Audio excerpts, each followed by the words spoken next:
Libro El pensamiento del hombre en Occidente por Alex Montero Hernández, parte 9. La patrística. San Agustín. Se llama patrística al periodo de los padres, quienes fueron cristianos ejemplares que guiaron a la Iglesia durante sus primeros siglos.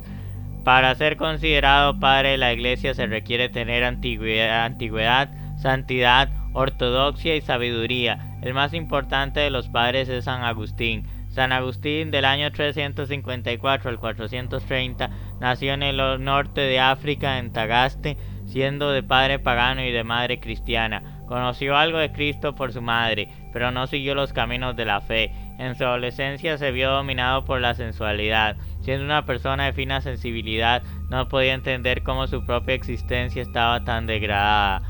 Para entender lo que le pasaba, decidió hacerse maniqueo. El maniqueísmo fue una secta fundada por Manes, quien sostenía la existencia de dos dioses, uno bueno y otro malo, que luchaban por la posesión del mundo. Agustín confiesa que esta postura le resultaba muy cómoda, pues le permitía deshacerse de su culpa personal. Él no hacía nada malo, sino que sus malas acciones las hacía el principio del mal. El amor a la filosofía surge en San Agustín al leer el libro de Cicerón llamado Hortensio. Entonces abandona el maniqueísmo y se une a la filosofía de los académicos, quienes eran escépticos respecto a la verdad. Mientras tanto, Agustín se marcha de Cartago, ciudad donde daba lecciones de retórica, pues estaba afectado del pecho y el esfuerzo por controlar a sus revoltosos alumnos era mucho. En Roma eran mejores los estudiantes, pero tenían el pequeño inconveniente de que desaparecían repentinamente habiendo olvidado pagar las clases. San Agustín decide trasladarse a Milán, donde consigue la cátedra oficial de retórica. En esta ciudad predica el obispo San Ambrosio, excelente orador. Queriendo estudiar el estilo de Ambrosio, Agustín empieza a asistir a sus sermones intentando concentrarse en la forma, sin poder evitar ir percibiendo el contenido. Entonces sus dudas respecto a la fe se fueron disipando. El estudio del neoplatonismo le ayudó porque le permitió entender cosas como la inmaterialidad de Dios, que antes lo consideraba como material. Agustín ya estaba convertido intelectualmente, pero sentía que no podía cambiar sus costumbres. La lucha interior acabó en una tarde en que creyó oír un niño que cantaba "Tómale". Pensando en aquello era un llamado a leer la Sagrada Escritura, la abrió y en un pasaje de San Pablo le inspiró la fuerza necesaria para reformar su vida. Fue ordenado sacerdote en Hipona y se le obligó a predicar utilizando el pretexto de la debilidad del obispo. A la muerte de su superior, Agustín fue designado obispo por aclamación popular. Se dedicó a su tarea con empeño y luchó siempre por la verdad. Por ello su autoridad en la doctrina teológica de la Iglesia ha sido enorme. La historia de su drama interior ha quedado escrita en sus Confesiones, obra clásica de la literatura psicológica y universal, donde San Agustín nos hace un relato de su vida interior en forma de oración a Dios. San Agustín será un filósofo cristiano. Si filósofo es el que ama la sabiduría y Dios es la sabiduría, el verdadero filósofo es aquel que ama a Dios. Su primera tarea como filósofo será establecer primero la existencia de la verdad en oposición a los académicos.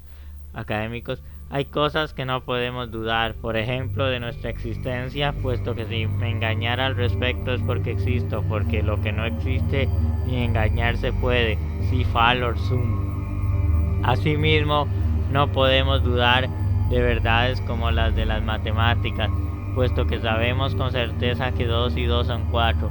El escepticismo es contradictorio, pues si no existieran las verdades sería verdad que no hay verdad, con lo que queda refutada su tesis. Justamente es esta una de las pruebas agustinianas de la existencia de Dios. La verdad no depende de nuestra mente, sino que nuestra mente depende de la verdad para juzgar. Existe por tanto algo que es superior al ser humano y a la verdad le llama Dios. San Agustín acepta la teoría de las ideas platónicas, pero como es cristiano no podría aceptar que las ideas existan sin relación con Dios. Así que las coloca en la mente de Dios, o más exactamente en Cristo, que es el verbo según las Escrituras. Y es que Dios tenía ya en su mente las ideas de todo aquello que iba a crear. Respecto a la relación entre alma y cuerpo, San Agustín como cristiano debe afirmar que forman una unidad, pero la mayor parte de las veces actúa como platónico y parece dividir alma y cuerpo. Esto se nota, por ejemplo, cuando quiere definir al ser humano y dice que el alma es racional que se sirve de un cuerpo. Como cristiano no podía faltar en su definición de ser humano. El cuerpo para Platón, el ser humano, era solamente el alma, pero se percibe su platonismo cuando expone al ser humano como esencialmente un alma que tiene al cuerpo como instrumento. Ahora bien, como esa alma es superior al cuerpo, este no puede afectarlo. Entonces, ¿cómo sentimos? El alma está atenta a cuanto le pasa al cuerpo, así que cuando este es afectado, el alma se apresura a sacar una imagen del objeto y a la misma llamamos sensación. No obstante, la sensación siempre es pasajera y se corresponde con las cosas que siempre están cambiando. En consecuencia, la sensación no nos da conocimiento auténtico, pues lo que es verdad nunca cambia.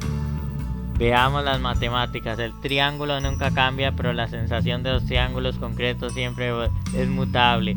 Como la mente finita mutable puede conocer las verdades eternas inmutables, como la mente finita mutable puede conocer las verdades eternas e inmutables. El único modo es que esas verdades que están en Dios no sean transmitidas por Él de algún modo. Entonces San Agustín, que no podía recurrir a la reminiscencia platónica, echa mano de la teoría de la iluminación, es decir, Dios ilumina el entendimiento humano para hacerle ver las verdades eternas e inmutables. No es que veamos las verdades en Dios, sino que las vemos con la ayuda de Dios. Es como la luz natural, que no la vemos por sí misma, sino todas las cosas a través de ella. Así, cuando los sentidos nos muestran un triángulo concreto, la iluminación divina nos permite captar en él la esencia inmutable del triángulo. Ello nos explica la solución del problema en la enseñanza que da San Agustín en De Magistro. Nadie nos puede enseñar, pues nos mostrará las cosas a través de signos. Si conocemos los signos, no nos habrá dicho nada nuevo. Y si los desconocemos, no importa que los repita, pues nunca los entenderemos, por lo que en cualquier caso sería imposible enseñar. San Agustín responde que los maestros solo indican, pero que quien verdaderamente enseña es Cristo, el maestro interior. En efecto, la verdad no puede entrar al ser humano, debe salir de allí. Recuérdese lo que dijimos de aprender matemáticas en Platón. Por ello, es frecuente que San Agustín utilice el diálogo para enseñar. Afirmaba que in interiore hominis habitat veritas. En el interior del ser humano habita la verdad.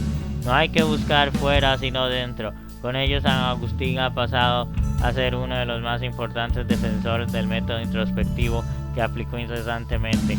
San Agustín se preocupa por el problema del mal. En primer lugar, sabemos que todo lo que creó Dios es bueno. Entonces, ¿de dónde surge el mal? Lo primero es indicar que el mal no es una cosa, alguna sustancia extraña que nos encontramos o que se nos adhiera. Si no es una cosa, entonces que ha de ser una relación. San Agustín define al mal como la carencia de un bien debido. Expliquemos. Cuando una persona está ciega, decimos que padece un mal porque el ser humano está hecho para ver, pero que por alguna razón no puede hacerlo. Sin embargo, nunca diríamos que la ceguera de la piedra es un mal, puesto que ella no está hecha para ver. Del mismo modo, el ser humano está hecho para hacer los bienes superiores, pero cuando escoge bienes que son inferiores, decimos que comete un mal. Así, comer es un bien para el ser humano, pero no es bueno cuando lo hago robándole a alguien sus alimentos, porque he escogido un bien inferior, alimentación a un bien superior, el bienestar de la persona. El dinero no es malo, pero sí es malo matar a otro para obtenerlo. Hay una escala de bienes. Cuando escogemos los inferiores en lugar de los superiores, cometemos un mal, porque falta el bien debido. Que el mal no sea una cosa, sino una carencia, no niega su realidad y sus efectos. El mal surge en consecuencia de la voluntad humana que elige. Devolverle la responsabilidad moral al ser humano es algo importante en la obra agustiniana. Dedicó muchos esfuerzos para mostrar el libre albedrío que posee el ser humano. Obviamente el logro pleno de su felicidad se encuentra en Dios, quien es todo bien, sumo bien, bien total. San Agustín distingue entre libertad auténtica y libre albedrío. El libre albedrío es poder elegir entre el bien y el mal, pero la libertad se encuentra cuando se usa bien el libre albedrío, porque entonces el ser humano es auténticamente dueño de sí mismo. La Edad Media y la Escolástica. La Edad Media es una época extensa y una de las más creativas de la humanidad, por lo que sería difícil trazar todo lo que se hizo. Baste citar con el canto gregoriano y las catedrales góticas para apreciar su grandeza. En el siglo XII aparecieron las universidades, uno de los grandes inventos medievales. Eran bastante distintas a las de ahora. La Universidad de París no tenía edificios, se reunían bajo cualquier techo. Normalmente los estudiantes se sentaban en el suelo y si tenían suerte sobre un poco de paja.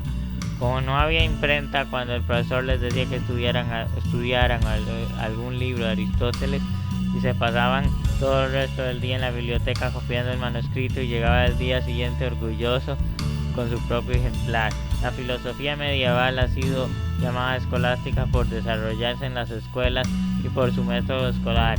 El propósito de la filosofía escolástica es reconciliar la razón y la fe, el mundo natural con la realidad sobrenatural. El pensamiento griego ha explorado este mundo con la religión cristiana que nos ha revelado el reino espiritual. La escolástica hallará su máximo presente en Santo Tomás de Aquino. Los métodos de trabajo de la escolástica eran la lectio y la disputatio. La lectio era la lectura que se hacía de una clase de un autor, que iba siendo comentada por el profesor. La disputia o disputa era la discusión que se sostenía sobre algún tema. Las disputas ordinarias consistían en afirmar una tesis o proposición, la cual era tratada de ser derribada por otro, lo que a uno tenía que responder con argumentos lógicamente válidos, y así sucesivamente hasta que el supervisor hacía el resumen y sacaba las conclusiones. La capacidad de discutir era algo fundamental. Por ejemplo, en el siglo XII, Pedro Abelardo era alumno de Guillermo de Champaux, el máximo filósofo parisense, y como le ganó en la disputa, todos los alumnos de Guillermo se pasaron a Abelardo. Lo mismo sucedió cuando Abelardo fue a recibir teología con Anselmo de Laón. Estudiar en aquellos tiempos era capaz de afrontar el combate dialéctico.